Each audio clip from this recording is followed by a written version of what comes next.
we're back again. We're back. We're getting things on track. Yes, summer is just... Yeah, it's so busy. I've been moving, so like I haven't even been reading anything. I've just been putting stuff in boxes and crying. So Yeah. But I'm done moving, and so we're gonna try to get back to this more regularly. It's also been like super busy and excruciatingly hot. Yes. And I remember we filmed some like a few summers ago, and like I just remember just being drenched in sweat and not really liking the vibe of it, because I'm just like trying not even to touch the comic. So now it's cooling off, things are opening up. Absolutely. We got a lot going on though. And like you got to get those cruise ship folks. Like if they walk by and the door's closed, they're never walking by again. Like I can't take that chance. Yeah. It's hard times here in the winter, so we gotta do what we can in the summer. Yeah, February is coming, but oh god. Yes. But not yet. It's Not still yet. summer, Yes. technically. Is it still? When does it end? It's at the 21st. Oh well. I'm a believer in the full summer season. I still got shorts on. Yeah. Probably will until October, if I'm being honest. What do we got going on? We got our book club pick for September. Blood of the Virgin.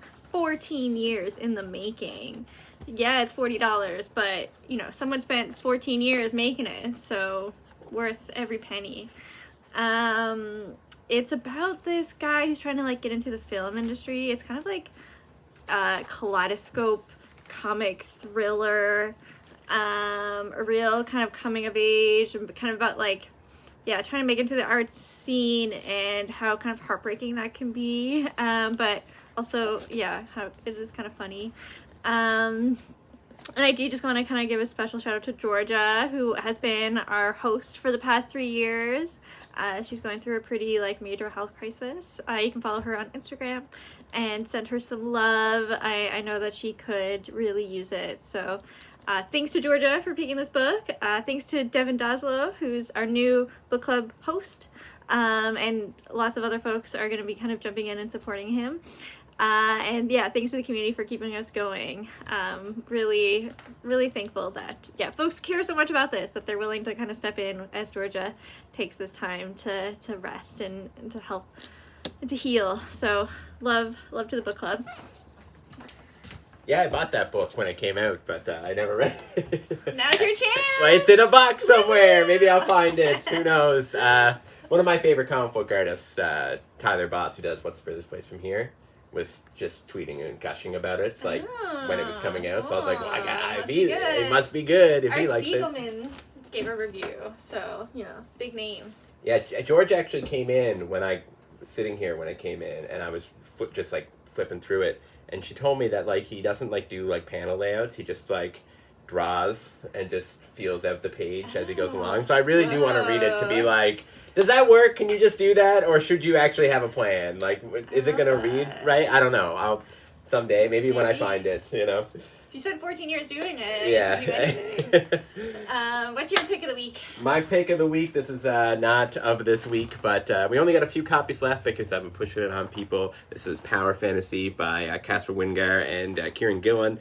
Casper Wingard is one of my favorite comic book artists. They've done Homesick Pilots, All Against All, a few other little things around, they did parts of the Night Terror. But they're incredible. I'll buy whatever they do. And when they said they were teaming up with Kieran Gillen for a book, I was so in. So basically, the conceit of this book is that every idea Kieran Gillen had in Immortal X-Men that Marvel shot down, he put on the Power Fantasy doc. So basically, there are these people called Atomics in the world, and they all have superpowers, kind of mutant-like. But there are 6 that are superpowers. If they were to fight, the universe could end. They're all super, super powerful. So it's kind of about the Cold War between them, and each issue kind of focuses on it, a different one. There's only one issue out so far. But this book is excellent. The final page in it is incredible. Casper Wingard is firing on all cylinders. Look at the colors, and it's genius. I look at this stuff. It's incredible. This is a flashback to the 60s when two of the superpowers are kind of just discussing how they could create a balance, and one of them kind of thinks hey, if we just linked up, we could just take over the world and we, like, you know, that'd be it. There'd be no Cold War. And then the one that he says it to is like, I think I should kill you right now because you sound dangerous.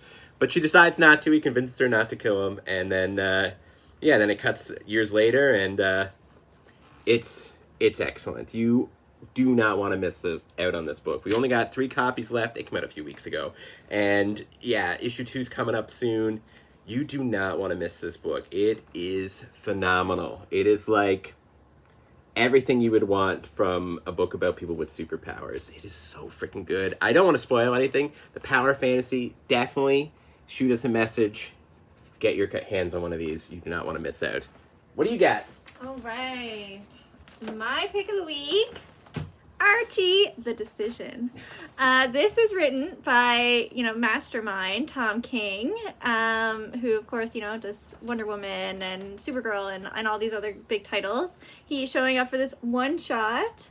Apparently, he met Dan Parent at a comic convention and was just gushing about how much he loves Archie and wanted to write a story. And so here it is.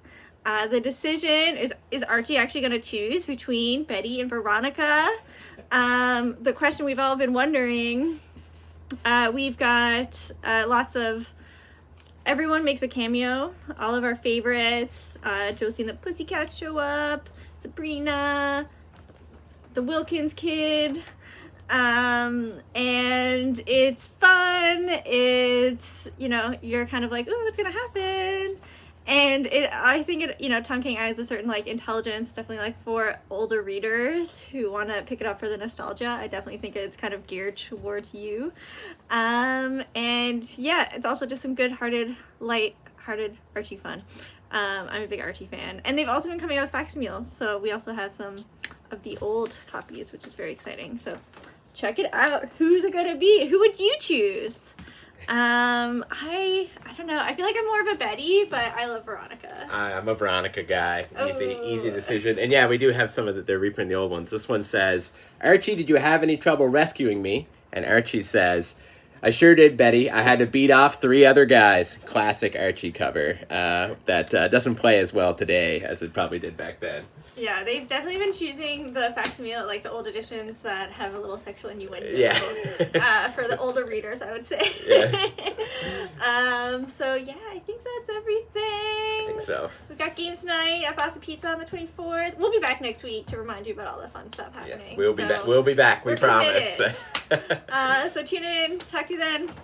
Bye.